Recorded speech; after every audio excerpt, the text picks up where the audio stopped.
മുണ്ടക്കൈ ചൂരൽമല ദുരന്തത്തിൽ ഹൈക്കോടതി സ്വമേധയായി എടുത്ത കേസ് പ്രത്യേക ബെഞ്ച് ഇന്ന് പരിഗണിക്കും. ദേശീയ ദുരന്തമായി പ്രഖ്യാപിക്കില്ല എന്ന കേന്ദ്ര നിലപാട് ഉൾപ്പെടെ ഔദ്യോഗികമായി ഇന്ന് ഹൈക്കോടതി അറിയിച്ചേക്കും.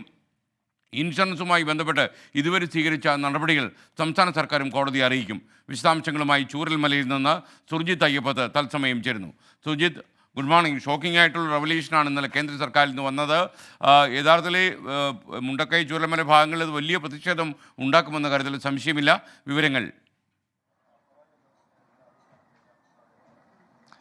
തീർച്ചയായും എസ് കെ എൻ ഈ ചൂരൽമല ഈ മുണ്ടക്കൈ ദുരന്തത്തെ ദേശീയ ദുരന്ത പട്ടികയിലേക്ക് ഉൾപ്പെടുത്താൻ കഴിയില്ല എന്നുള്ള കേന്ദ്ര നിലപാട് വന്നിരിക്കുന്നു. സ്വാഭാവികമായും ഇവിടെ വലിയ രീതിയിലുള്ളൊരു ധനസഹായം പ്രതീക്ഷിച്ച മനുഷ്യരാണ്, പ്രത്യക്ഷമായും പരോക്ഷമായും ദുരന്തം ബാധിച്ച മനുഷ്യരാണ്. നമ്മൾ അവരുടെ പ്രതികരണങ്ങളിലേക്കാണ് നമ്മൾ പോകുന്നത്. എന്താണ് നിങ്ങൾക്ക് ഇതുമായി ബന്ധപ്പെട്ട് പറയാനുള്ളത്? ഞങ്ങൾക്ക് പറയാനുള്ളതെന്ന് പറഞ്ഞാൽ ഈ ഇന്ത്യ രാജ്യത്ത് ഇത്രയും വലിയ ദുരന്തം വേറെ ഒരിടത്തും ഉണ്ടായിട്ടില്ല. ഈ ഉരുൾപൊട്ടലുമായി ബന്ധപ്പെട്ട് ഒരിടത്തും ഉണ്ടായിട്ടില്ല. അത് ദേശീയ ദുരന്തമായിട്ട് പ്രഖ്യാപിച്ചില്ല, പിന്നെ ഏതാണ് ഇവർ ഈ സർക്കാർ പ്രഖ്യാപിക്കുക? ഞങ്ങൾക്കിവിടെ ഈ സാമ്പത്തികമായിട്ട് ഇന്ത്യൻ സർക്കാർ, അതായത് മോദി സർക്കാർ ആകെ കേരളത്തിന് കൊടുക്കേണ്ട 145 കോടി രൂപയല്ലാതെ ചൂരൽമല ദുരന്തവുമായി ബന്ധപ്പെട്ട് അല്ലെങ്കിൽ മുണ്ടക്കൈ ദുരന്തവുമായി ബന്ധപ്പെട്ട് 1 രൂപ പോലും കേന്ദ്ര ഗവൺമെൻറ് കേരള സർക്കാരിന് കൊടുത്തിട്ടില്ല. പക്ഷേ കേരള സർക്കാരിന് ആ ഫണ്ട് കിട്ടിയാൽ മാത്രമല്ലേ ഇത്രയും ആൾക്കാരെ പുനരധിവസിപ്പിക്കാൻ കഴിയുള്ളൂ.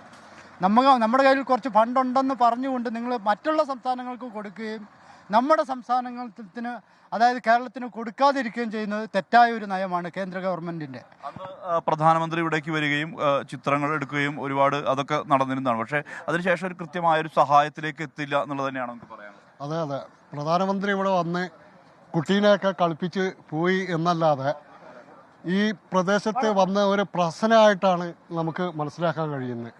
പ്രധാനമന്ത്രി BJPയുടെ പ്രധാനമന്ത്രിയാകാതെ ഇന്ത്യയുടെ പ്രധാനമന്ത്രി ആകണം എന്നുള്ളതാണ് ഞങ്ങൾക്ക് പറയാനുള്ളത്. ഇതുമായി ബന്ധപ്പെട്ട് ഈ സംസ്ഥാനം കൃത്യമായ കണക്ക് കൊടുത്തു എന്നുള്ളതാണ് സംസ്ഥാന സർക്കാരിൻ്റെ വാദം. ഇതിനകത്ത് ഈ അർഹമായൊരു സഹായം പോലും കിട്ടുന്നില്ല. ഇപ്പോൾ SDRF ഫണ്ട് ഉണ്ട് എന്നുള്ളതാണ് പറയുന്നത്. എന്താണ് വാർഡ് മെമ്പർ എന്നുള്ള നിലയ്ക്ക് പറയാം? ഇന്നലെയാണ് നമ്മൾ ഈ കേന്ദ്ര ഗവൺമെൻറ്റിൻ്റെ അതുമായി ബന്ധപ്പെട്ട ന്യൂസ് കണ്ടത്. നമ്മളെ സംബന്ധിച്ച് ഈ പ്രദേശത്തുള്ളവർക്ക് വളരെ നിരാശരും അതുപോലെ തന്നെ വേദനാജനകവുമാണ് ഈ ദുരന്തവുമായി ബന്ധപ്പെട്ട്. എല്ലാ മേഖലയും സംസ്ഥാന ഗവൺമെൻറ് ആയാലും ശരി, അതുപോലെ തന്നെ കേന്ദ്ര ഗവൺമെൻറ് ആയാലും ശരി, പുനരധിവാസവുമായി ബന്ധപ്പെട്ട് വളരെ മെല്ലെപ്പോക്കും നമുക്ക് കിട്ടേണ്ട ഫണ്ട്, അർഹതപ്പെട്ട ഫണ്ട് നമുക്ക് കിട്ടില്ല. SDR ഫണ്ട് നമുക്കറിയാം, അത് ഇത്ര കോടി പ്രഖ്യാപിക്കുമ്പോൾ തന്നെ മറ്റുള്ള സംസ്ഥാനങ്ങൾക്കും കൂടി അതുള്ളതാണ്. നമുക്കിപ്പോൾ തന്നെ അറിയാം, ആന്ധ്രാപ്രദേശിലേക്ക് 70,000 കോടി രൂപ കൊടുത്തിരിക്കുന്നത്, ബീഹാറിലേക്ക് കൊടുത്തു. അത് സെപ്പറേറ്റ് ഒരു പാക്കേജിനെ വയനാട് ചൂരൽമല ദുരന്തവുമായി ബന്ധപ്പെട്ട് സെപ്പറേറ്റ് പാക്കേജിനെ പ്രഖ്യാപിക്കണം, എന്നാലേ നമുക്കുണ്ടാവുള്ളൂ.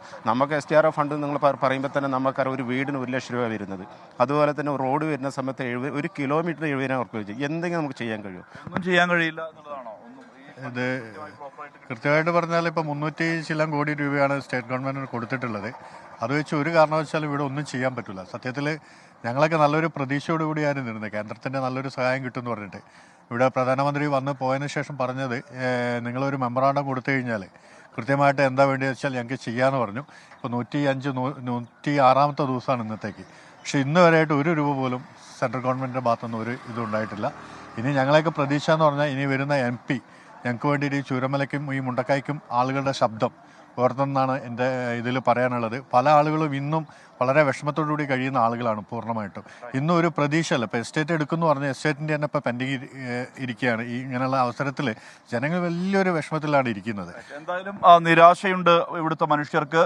ഒരു വലിയ പ്രതീക്ഷയിലായിരുന്നു കേന്ദ്ര സഹായം, അർഹമായ സഹായം ലഭിക്കുമെന്നത്. പക്ഷേ അതിൻ്റെ സാധ്യതകൾ മങ്ങുന്ന ഒരു സാഹചര്യത്തിൽ വലിയ രീതിയിലുള്ള നിരാശ പ്രകടമാണ് ഈ ചൂരൽമല പ്രദേശവാസികളുടെ ഇടയിൽ നിന്നും. SKN.